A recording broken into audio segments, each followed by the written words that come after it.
And welcome to This Is Now. We begin with an update in the killing of a woman in Hawaii Kai. Just about 45 minutes ago, HPD announced a 29-year-old man believed to be the victim's son has been charged with murder. The 27-year-old woman, who was also arrested in connection, has been released pending investigation. Meantime, the case has left the quiet East Honolulu community on edge. Jonathan Masaki has reaction and advice for those feeling uneasy. Nearly 24 hours after the incident was reported, police were still at the scene on Upolu Place in Hawaii Kai. That's where a 60-year-old woman was found dead in this home, the apparent victim of blunt force trauma. A small bouquet of flowers could be seen visible under the yellow crime tape surrounding the home. At a nearby shopping mall in the midst of last-minute gift buying, news of the murder definitely having an impact on the holiday season. I think it's really tragic, especially right around the holidays. People should be spending time with their family and cherishing those that are around them. 2 suspects were in custody for allegedly murdering the woman. They have been identified as a 29-year-old man who is the son of the victim and a 27-year-old woman. They both face charges of second-degree murder.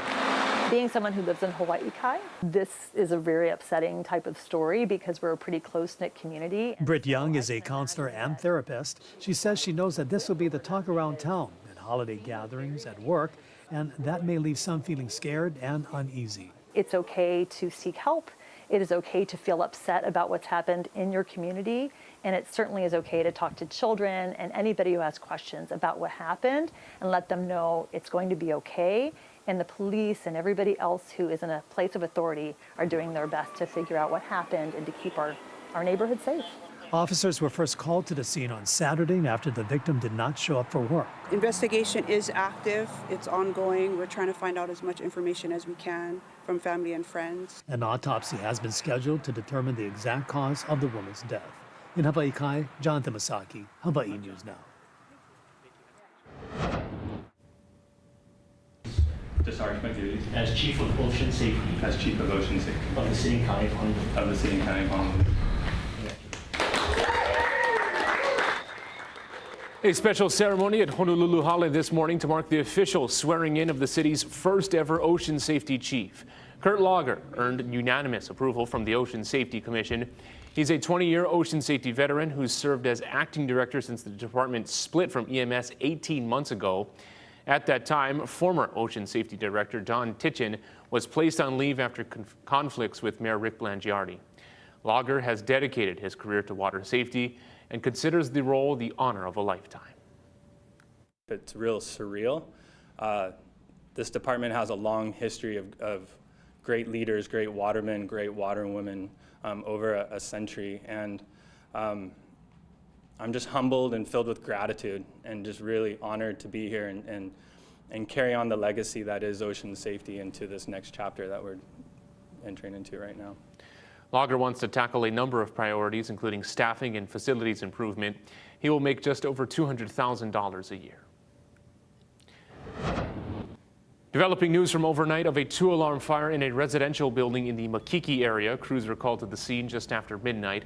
This is on King Street near the intersection of Kalakaua. You can see on the video firefighters working in a unit on the building's top floor. They were able to get water on the fire quickly, but they needed to call a second alarm. They managed to put it out in about half an hour. An investigator was seen at the scene for hours. The Red Cross was notified to assist the 9 occupants displaced by the fire. All HFD personnel were accounted for with no injuries reported. No word yet on the cause or amount of damage at this time.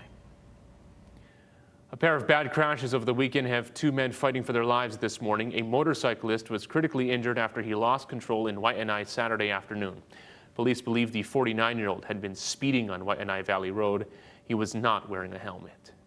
And then yesterday, a moped rider crashed into a bus also in Waianae. EMS says the man in his 30s suffered life-threatening injuries around 8 p.m.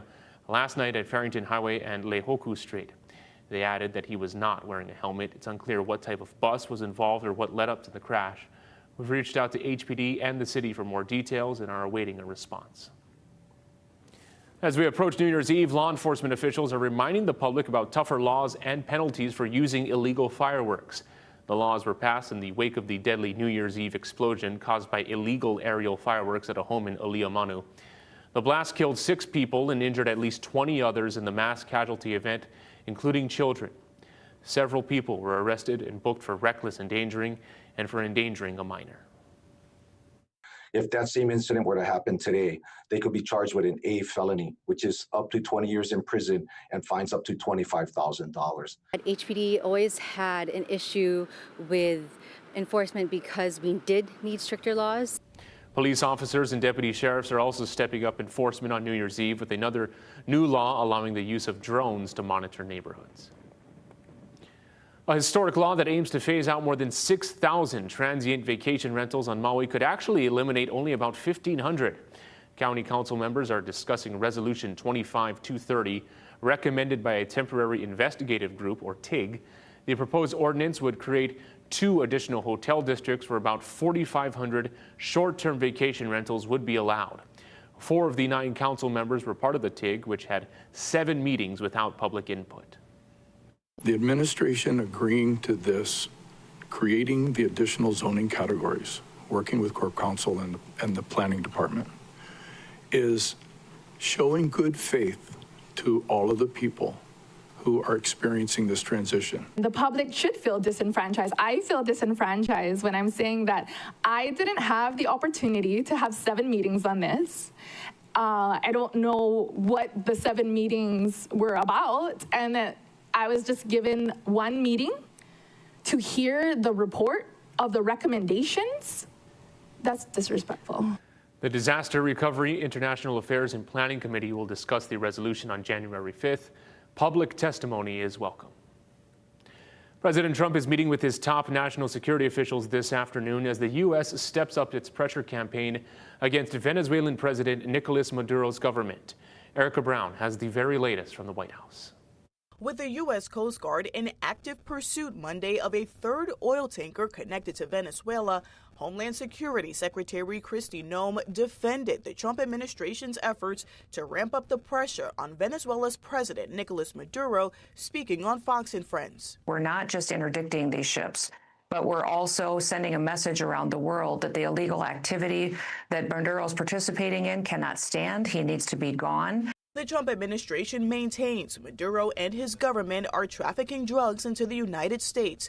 Over the weekend, the U.S. military seized a 2nd tanker, something the Venezuelan government condemned as, quote, a serious act of piracy. Last week, President Trump announced a blockade of sanctioned vessels going into or out of Venezuela. And in an interview Friday, he would not rule out a war against the country, raising concerns from lawmakers. I consider it a provocation and a prelude to war, and I hope we don't go to war with Venezuela. We should not be waging war against Venezuela. We definitely should not be waging war without a vote of Congress. But other lawmakers are backing the White House's pressure campaign against the Maduro government. I support the idea of standing up to Maduro, and I want him to go. A CBS News poll last month found most Americans are against military action in Venezuela, with 73% of those surveyed saying the Trump administration has not clearly explained the U.S. position on the matter. Erica Brown, CBS News, the White House. Back here at home, excitement is picking up for the Hawaii Bowl. UH and Cal will meet in just over 48 hours for the Christmas Eve showdown. But today, coaches and star players sat down with the media to preview the matchup. This game especially meaningful for Hawaii fans with so many local connections. Perhaps the biggest storyline, the coaching matchup between Timmy Chang and Nick Rolovich, former teammates and star quarterbacks in the early 2000s. And UH's last Hawaii Bowl trip came when Rolovich was leading the Bows in 2019. Being roommates on the road and being friends to now where we are today in our careers, I mean, it's truly humbling, you know, to be in this bowl game and, you know, it's, you know, just kids at 18 to 20, 21 years old coming together and now look at us here. Timmy's had a grind. I've had a grind to get to this point, and it's just, it's hard to believe that it's happening, but it is very special for at least me and him and all the boys who played at UH together. Kickoff, it's Wednesday afternoon in Manoa at 3 p.m.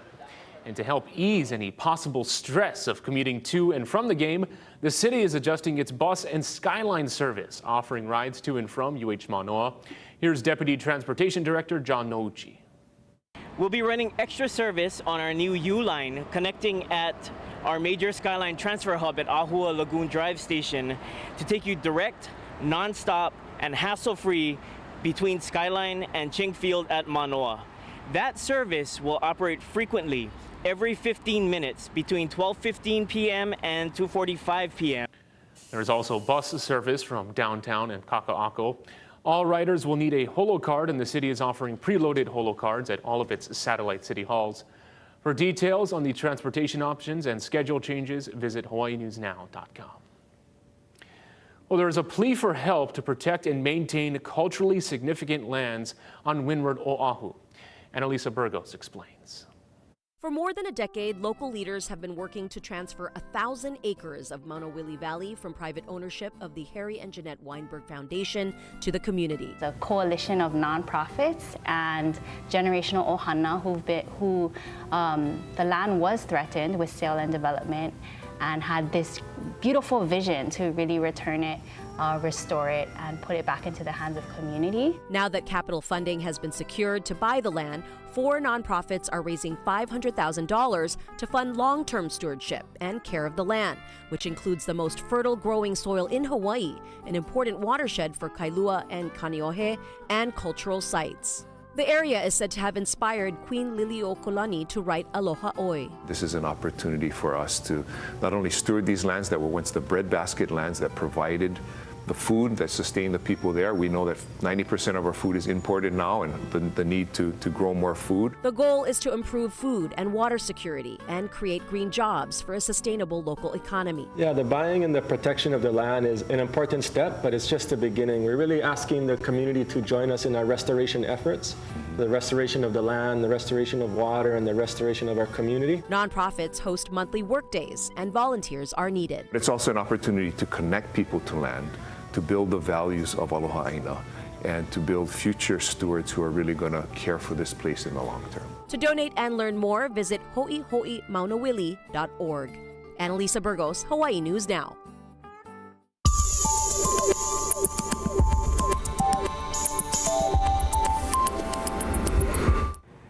Happy Aloha Monday. Let's go ahead and take a look at your first alert weather and what we're tracking for you for Christmas week. Breezy trade winds today and tomorrow. They're back, and we'll have more showers by later on today. That'll have more moisture in the trade wind flow. Less breezy and drier by Wednesday. Let's take a look real quickly at your 7-day forecast. We've got trade winds here, even on Christmas Eve. The winds get lighter on Christmas Day. Of course, then they stay light all the way through the weekend. Billy, thank you. Coming up, tragedy in Washington after an Oahu native and state trooper is killed in the line of duty. We hear from those who knew her. Plus this. The fallout over the Epstein files continues to unfold. I'm Cristian Benavides in West Palm Beach, Florida, with more.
Welcome back. A Mililani High School graduate is being remembered after she died in the line of duty while serving as a Washington State trooper Friday night.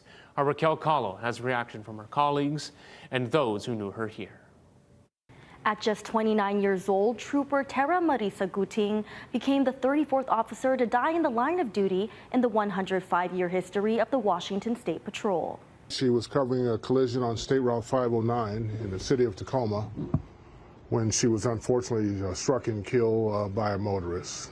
Tara Guting was born in rural Honolulu, Hawaii in 1996 to Russell and Cheryl Hirata. She grew up in Mililani and graduated from Mililani High School in 2014. Shortly after graduating, she joined the Army National Guard. She served as a signal intelligence analyst until 2022. The Washington State Patrol said her dedication to service and commitment to her duties were evident throughout her 8-year military career. Tara Marisa Guting, Tacoma. Tara graduated from the Washington State Patrol Academy just 14 months ago and was assigned to Tacoma. We're looking to get Tara's family here to the state of Washington as soon as we can. They live over in Hawaii.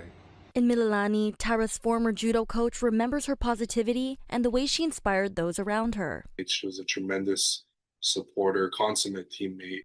She had the personality that I think teammates would just kind of gravitate to because she was always positive. He says Tara carried those same qualities into her career. In sports, especially youth sports up to the high school level, you're trying to instill in these athletes teamwork, sacrifice, perseverance, grit, giving your best for those who depend on you. Tara, did that in her daily life as a member of the National Guard first, and then eventually with the Washington State Troopers. So I'm very proud of her for the person that she is and the contributions she made to our society. The Washington State Patrol said in a statement, "It was our honor to know her. It is our heartbreak to lose her. Thank you, Hawaii, for raising such a splendid public servant."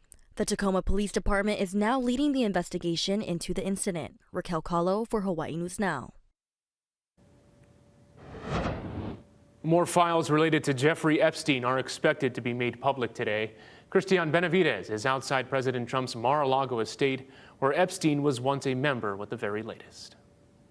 And I won't be satisfied until the survivors are satisfied. Congressman Thomas Massie and Ro Khanna are keeping the pressure on the Department of Justice, threatening Attorney General Pam Bondi with legal action if they believe the DOJ isn't acting in good faith as it releases the Epstein files. The problem is this was a slap in the face of survivors. What do they want? They want to know who are the rich and powerful men who visited Epstein's rape island and covered up the abuse.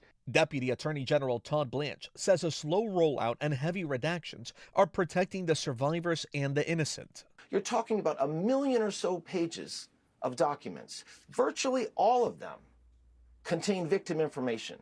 President Trump signed the Epstein Files Transparency Act into law last month. And though he was once friends with Epstein, he insists he didn't know about his crimes. More than a dozen of the new files were briefly taken down, including an image that appeared to show Trump. The Justice Department clarified it was flagged for additional review and reposted after there was no evidence Epstein survivors were in the image.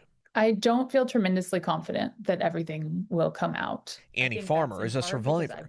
Documents appear to show her sister Maria, another survivor, notified the FBI about Epstein back in 1996.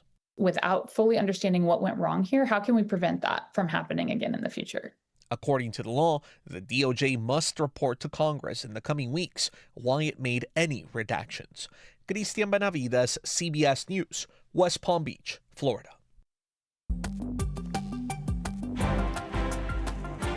I'll give you a look outside from our tower cam right now. Very different story compared to last week. We'll have your full forecast after a quick break.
Now, First Alert Weather with Billy V.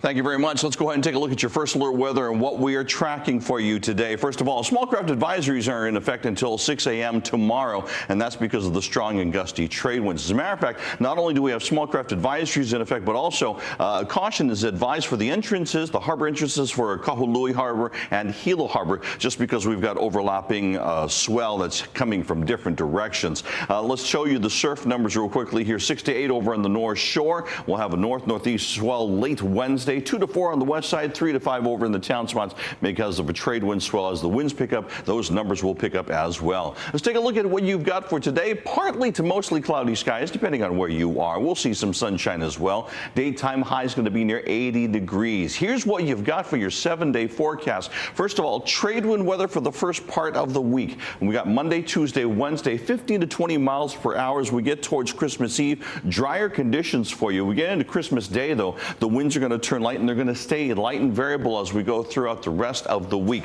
We have the possibility of a front that's coming our way. You see those variable winds and southerly winds near the Saturday and Sunday this coming weekend. Once again, we're a little far out. We'll be watching that as, of course, we get closer to the weekend. Get the latest at HawaiiNewsNow.com. Well, still to come, talk about a winter swell. We'll take you to Portugal for the inside story of what could be a world record ride.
Welcome back. Laura Crane is still coming down from the high of the highest wave she's ever surfed, and just maybe the highest any woman has.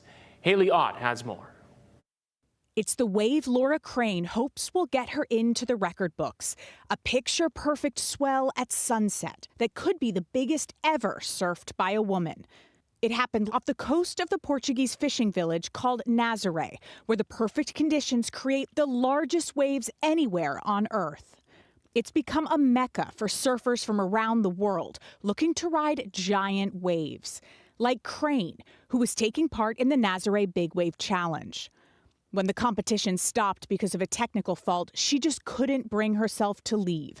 Catching a wave, she said, kept growing as she was towed into it. For me, years I've dreamed to see a wave like this. To have Nazaré alone, more or less, with conditions like that was just insane. Kind of scary too, but insane. The current record for the largest wave ever ridden by a woman is held by Brazilian Maya Guevara, an astonishing 73-foot swell.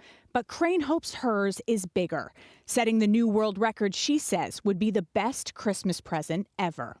Haley Ott, CBS News, London. In Hawaii, film director Destin Daniel Cretton just announced a wrap on filming for Spider-Man Brand New Day. The Maui native shared a photo of himself with star Tom Holland covered in lei, thanked him for his work ethic, performance, and friendship. Cretton was tapped to direct the 4th Spider-Man movie starring Holland last year. It is his 2nd Marvel movie following 2021's Shang-Chi and the Legend of the Ten Rings. Brand New Day hits theaters next July. And the University of Hawaii College of Hawaiian Language has picked kahuli as the Hawaiian word of the year. Kahuli means to change, alter, or overturn. You might recognize the word from the opening lines of the Hawaiian creation chant known as the Kumulipo. Kahuli is used there to describe the transformation that warmed the earth and unfolded the heavens. It was picked as the word of the year because of the many changes taking place in the world right now, including political movements, climate disasters, and rising costs. I'll give you a look outside once again from our tower cam. Looking very nice. Hopefully it stays that way for the rest of the week. Thank you for tuning in. More news for you first at 4 and online at hawaiinewsnow.com.